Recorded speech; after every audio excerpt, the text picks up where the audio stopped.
Hello everyone, welcome back to my channel. Before starting the video, please subscribe and keep watching for more details videos.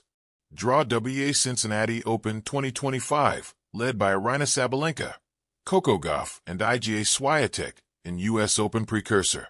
Much conjecture has taken place this week with the Cincinnati Open overlapping with the Canadian Open, which vastly disadvantages Osaka, Rybakina, Svitolina, and Boko, who are the last four in Montreal, who then have to go on to Cincinnati and play likely a day after they complete the tournament. With both being 12-day events and the onus is to get them done before the U.S. Open, it has meant an overlap and also some confusion about the draw itself. The men's took place on Tuesday, and the women's was due to take place on Wednesday, duly noted, as it is a mere day before the action gets underway. But randomly, it was dropped late on Tuesday night after all. Sabalenka decided not to play in Canada, which in hindsight, given the poor scheduling from both tournaments, was perhaps the good decision. She could play Emma Raducanu very early, in a repeat of their Wimbledon tie. Raducanu now has Francisco Roig as her coach, with Mark Petchey staying around, but working for Tennis Channel and ESPN during the American swing, especially. He is not prepared to give up that role, so Roig steps until the end of the year. She faces potentially fellow Brit Katie Boulter first followed, or Olga Danilovic, while Sabalenka meets Marketa Vondrousova or Jacqueline Christian. The winners then meet in the third round. Elena Rybakina, who like Muted is still in Canada, is also in this section. She meets Renata Zarazua or Yulia Putintseva. Then could face Elise Mertens in the third round. Leila Fernandez just above is penciled and potentially to face Venus Williams, unless Jessica Booz's Monero has other ideas. It was a draw that made the tennis world stop, stare, and whisper. On a humid August afternoon, in a packed room tucked behind the center court of the Lindner Family Tennis Center, the official draw for the 2025 Western and Southern Open was unveiled. The WTA's finest had descended on Mason, Ohio, in search of glory, rhythm, and psychological edge, because this wasn't just any tournament. This was Cincinnati, the last major battleground before the U.S. Open, with the eyes of the tennis world squarely on three women, Aryna Sabalenka, Gauff, and IGA Swiatek. The 2025 edition carried the scent of destiny. ACTI, a trifecta of titans. The WTA landscape in 2025 had never been more electrifying. Aryna Sabalenka, now a two-time Grand Slam champion and the reigning Australian Open winner, came into Cincinnati as the top seed. Her year had been a roller coaster of thunderous serves, on-court roars, and occasional heartbreak. She hadn't won a title since Melbourne, but her aggressive game remained unmatched when it clicked. Gauff, seeded second, arrived with the confidence of a reigning French Open champion and the burden of national expectation. Still only 21, Gauff was no longer the prodigy. She was the present. And with the U.S. Open around the corner, the Cincinnati courts served as a dress rehearsal in front of her home crowd. Then there was IGA Swiatek, the Polish perfectionist. The former world number one had dipped slightly in rankings after an early Wimbledon exit, but remained the most mentally unshakable force on tour. She'd recently picked up titles in Warsaw and Montreal, entering Ohio with renewed clarity and a craving for hard-court redemption. 3 stars, 3 storylines, and 1 explosive draw. ACT2, a draw laced with drama. The tennis gods, or perhaps just the luck of the digital randomizer, had conspired to design a draw loaded with landmines. Top quarter, Sabalenka's crucible. Sabalenka's path to the final was anything but smooth. After a first-round bye, she was projected to face Elena Rybakina in the quarterfinals, a matchup that had become one of the most riveting rivalries of the decade.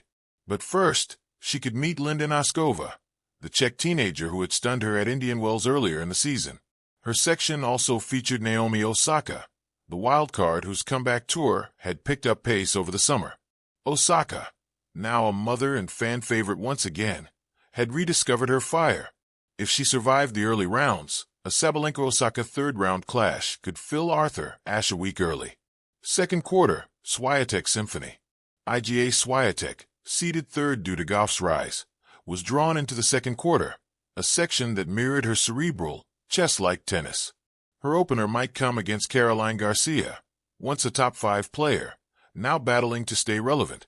The Poles' bigger challenge loomed in the form of Maria Sakkari and Karolina Muchova, both dangerous on hard courts. Swiatek's draw looked clean on paper, but tennis isn't played on paper. It's played under pressure. And no one knew pressure like Swiatek, who had publicly acknowledged her mental fatigue earlier in the year. Would Cincinnati reignite her hunger, or expose cracks ahead of New York? Third quarter, Gauff's fortress.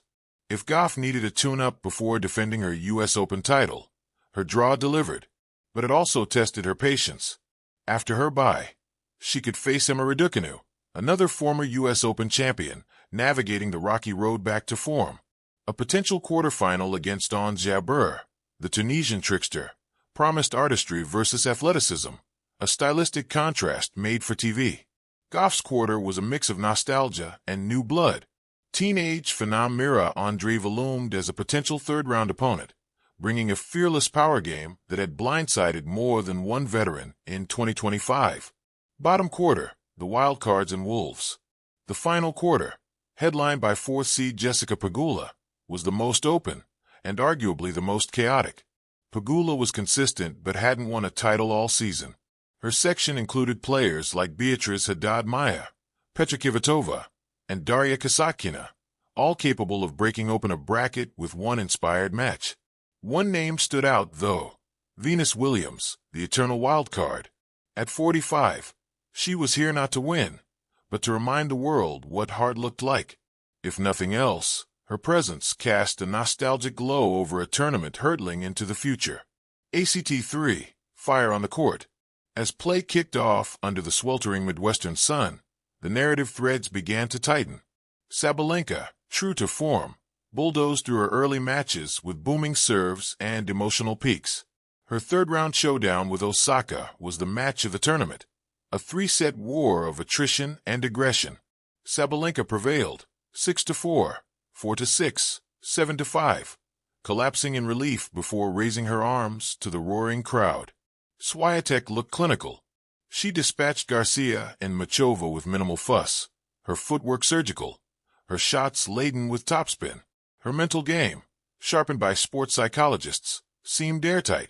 Gauff, playing under the American sun, was simply electric. She dropped just one set en route to the quarters, where she met Ons Jabeur in a match dripping with elegance and edge. Gauff won 7-6, 6-4, her backhand down the line punctuating the evening like a jazz note. The semifinals were a dream. Sabalenka versus Swiatek, Gauff versus Pegula. ACT4, the clash of queens. Sabalenka versus Swiatek was a rivalry that defined a generation. Their 12th career meeting unfolded like a Greek tragedy. Power versus precision, fury versus focus. Swiatek took the first set 6-3, but Sabalenka roared back, matching every forehand with a scream and every breakpoint with a fist pump.